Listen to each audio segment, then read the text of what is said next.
Hey y'all, Heather here. Welcome to episode 4. In today's journey with Heather on my Baha experience, I'm going to be talking about when I actually met with the audiologist. And so if you saw in the last episode, we were able to, I was able to tell you about when I went and found out they would not be able to do exploratory surgery on my ear. And I was pretty devastated. I remember going into the parking lot and I got in my car and I called my parents and I was just really sad. I cried and they comforted me. They prayed with me. And then that reminded me that God's got all of this figured out already. He knows exactly what I need or I don't need, and trust Him in the process. And so I went ahead and made an appointment with an audiologist, Dr. Laura, and I met with her I think it was December 7th when I met with her. So I waited a while because I was just thinking I was going to be getting a regular hearing aid, just a newer version, an updated version of what they had, from what I had. And so went and met with her, and she saw that I had been recommended a bone-anchored hearing aid, and she got really excited. She said, "Oh, I'll be right back. Let me go get all my stuff." Okay. And so she was gone about 4 or 5 minutes, and she told me it would take a while. She came back in to her office area, and she had all these cases and brochures, and I thought, okay, this is going to be great. I'm going to get to look at a lot of different options. And so she pulled out this ear model, and it was like the side of your head, and it had a little device snapped onto it. She said, "This is a bone-anchored hearing aid." And I had never seen one before, didn't know it existed. So she said, now this would be something, this is what Dr. Vivas recommended, and this would be something you would actually be in the OR for, you would be put under, and we would have to do an implant this is my left ear, we'd do an implant in your ear so that you could actually snap this on, which today is April the 22nd, and I had my surgery on April the 3rd, so fast forward a little bit. Let me show you what it looks like today. Okay, and you can see, there it is, right there. I think you can see it. And so we were able to look at all of the different things, and she said there's Oticon, and then that's a company, and then there's also Cochlear. And I thought, wait, Cochlear, isn't that the thing in my head? She said, no, that's Cochlea. There's Cochlear, which is a company that offers these. And so I got to try on the headband, and you're in the room, you try on the headband, and she says, so how does it sound? Or can you tell anything? And then you sit there in silence. So I said, well, can I go somewhere where there's noise? Can I go out into the living room? Sorry. I'm in my living room. Can I go out to the waiting room? And she said, sure. And so the door was right next to me. So I stood up from the chair and I went around, opened the door. It was really loud. And I started to walk down the hallway, and my footsteps were really loud. I could hear my footsteps, y'all. And I mean, I know you can hear your steps, like maybe when you are running on the treadmill or you're, I don't know, walking really fast, but I just heard my footsteps, and that was incredible.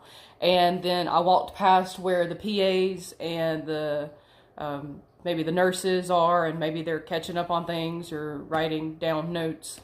And there's a glass wall, and there's not a door, so there's an opening, but there's a glass wall, and so you can see them, but it's still separated. And I could hear what they were saying before I even got to the room. And then I went out into the waiting room, and I could hear the people over at the desk. And they were talking, and they were not facing me. And that was another huge deal. So just with the headband on that had the device that would put it up against my skull, my bone, so it would use bone conduction. So basically, it bypasses the middle ear, because that's where my problems are in my middle ear. My bones don't vibrate properly. So if you bypass the middle ear and go straight to straight to getting the signal to your cochlea and let your cochlea and your auditory nerve do all the work, then you can hear properly. And that's what my hearing test showed, that bone conduction would work just fine. I actually had better hearing with that. So came back from the waiting room, and I took maybe 5 or 10 minutes. I was amazed, and everything just sounded louder. It wasn't necessarily clear, and she told me, she said, it's going to feel like you're in a bubble because your brain's having to process everything, and this device that you're going to try on, it's not set specifically for you, so it may be too strong. And so I went back in her office and I said, this is incredible. So she had me try some other things, like some of the newer hearing aids, and you couldn't compare them to what I just experienced. And so I said, I would like to try looking at more information on the bone anchored hearing aid. So she said, okay, here's the Oticon. There goes my cat. Oreo. He may make an appearance later. So here's the Oticon brochure. And here is the Cochlear brochure. Look at these, decide what you want, and we can start moving forward. She said you'll need to have an appointment for Dr. Vivas to clear you to say, yes, this is what we want to go forward with. And then you'll have an updated hearing test, which I actually ended up having that done in Macon, down from where I live, a few weeks before my surgery. It wasn't a big deal.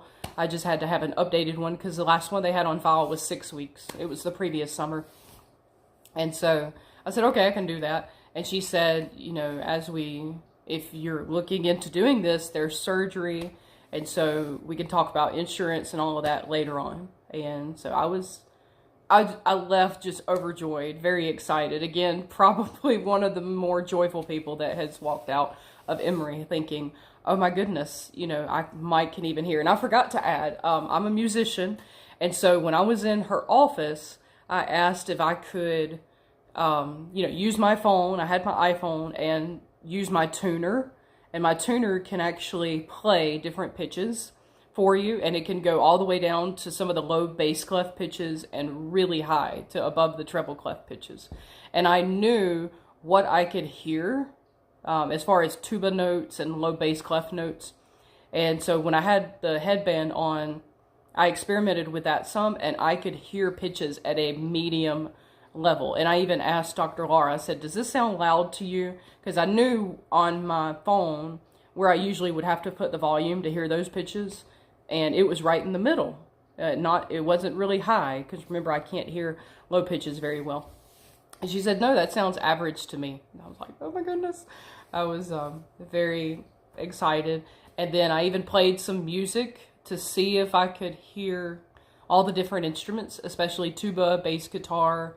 And that was a little more challenging. But I knew on the tuner that I had opened, I used the Clear Tune app. It's about $4.99. I think you can buy it through your app store. And I used that to be able to tell pitches, and of course I had the phone right next to me, so that might be a little different in an ensemble setting, obviously, and but that was really neat to see that. So on the next episode, we're going to talk about when I met with Dr. Vivas, actually just in a few weeks, and scheduling my surgery. Thanks for joining me today. Have a good day.